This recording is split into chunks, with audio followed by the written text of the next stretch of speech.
Binance ou eToro, c'est la question que beaucoup de personnes se posent. Je vais essayer de répondre dans cette vidéo. Je vais vous donner mon avis. Je vais aussi regarder la grille tarifaire. On va regarder les prix.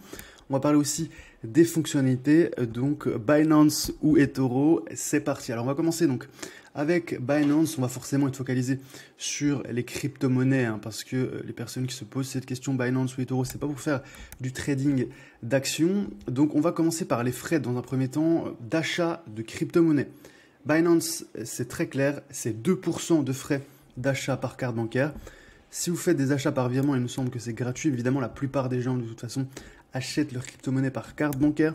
Donc, c'est 2% en termes d'achat de crypto-monnaie. eToro, c'est seulement 1%. Alors, eToro, ils sont très forts pour faire des effets d'annonce. On fait 0% de frais sur notamment les actions.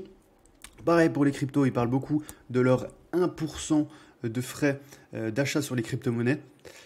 Par contre, le problème, c'est qu'il y a pas mal de frais cachés. On verra avec eToro, on le verra par la suite. En termes de frais de trading également, pour ceux que ça intéresse, vous avez donc notamment sur Binance qui annonce donc sur des spots, par exemple BTC, TUSD, 0% de frais. Si vous avez des BNB par exemple, vous pouvez avoir aussi des réductions sur le trading. Je pense que c'est quand même un peu plus avantageux d'aller sur Binance.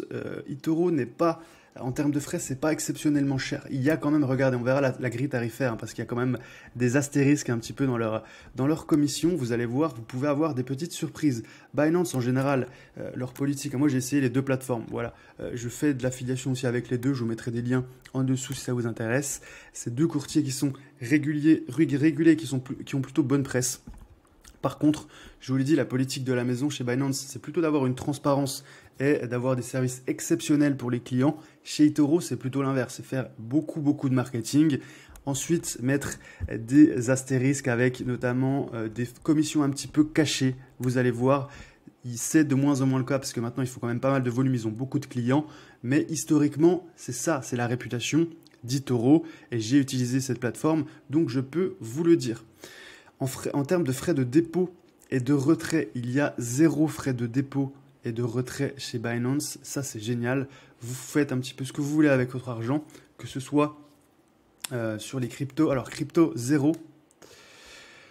En fiat, je pense qu'il y a un petit peu de frais.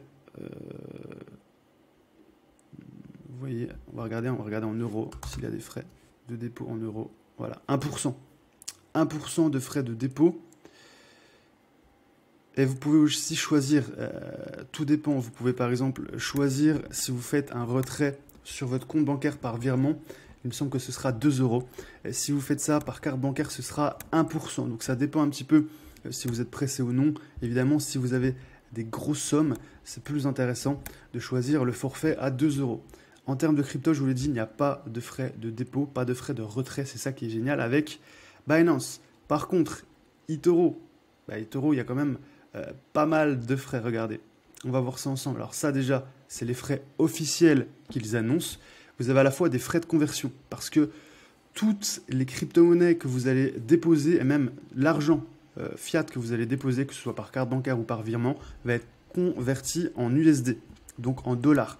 C'est-à-dire qu'à chaque fois que vous allez vouloir retirer votre argent, vous allez devoir convertir de dollars en euros. Et quand vous déposez, vous passez d'euros en dollars. Donc vous allez avoir des frais de conversion qui peuvent être assez importants, on va les voir. Donc forcément, vous avez à la fois le taux euro-dollar qu'ils vont sélectionner. Vous allez voir qu'ils vous mettent une petite douille, évidemment. Mais vous avez aussi des frais. Donc ils vous les annoncent. Alors pour les trouver, c'est un petit peu compliqué. Donc première petite douille avec eToro. Ensuite, vous avez du spread. Ils ont leur propre spread. C'est la différence de prix entre le meilleur prix d'achat et le meilleur prix de vente. Ça, pareil, vous pouvez avoir des petites surprises sur eToro.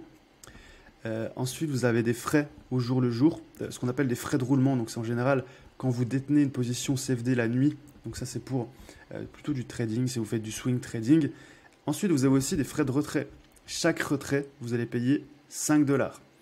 Vous avez aussi des frais d'inactivité. Si vous ne touchez pas à votre compte pendant 12 mois, vous devrez payer 10 dollars par mois. Donc, faites attention. Il faut être très actif. Sinon, ils vont ponctionner votre compte. Donc ça, c'est les frais vraiment qui sont officiels. Ensuite, ils ont une grille tarifaire en PDF qui vous explique leurs frais. Et là, vous allez voir qu'il y a quand même aussi de belles petites surprises. il vous explique que notamment sur les CFD crypto, ils ont les mêmes frais que sur les non-CFD, avec notamment des frais de roulement, des frais notamment, regardez, des taux qui sont un petit peu des taux maison. Donc vous imaginez que ce n'est pas toujours à votre avantage. Donc voilà, eToro, super plateforme. Ils ont fait énormément de travail pour démocratiser le trading. L'interface est magnifique, c'est hyper intuitif. Honnêtement, je le reconnais ce point. Par contre, dès que vous grattez un petit peu, que vous utilisez la plateforme, bah, vous avez souvent des petites surprises qui ne sont pas des bonnes surprises. Donc voilà, moi je vous recommanderais plutôt Binance, c'est à vous de voir.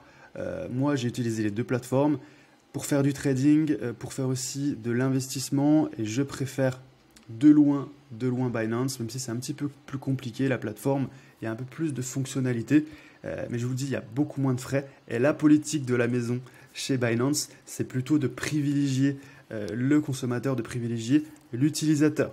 Voilà pour cette petite vidéo, c'était un plaisir. Si vous avez apprécié, pensez à me mettre un like, pensez aussi à rejoindre le canal Telegram, c'est là que je mets un petit peu tout mon contenu privé.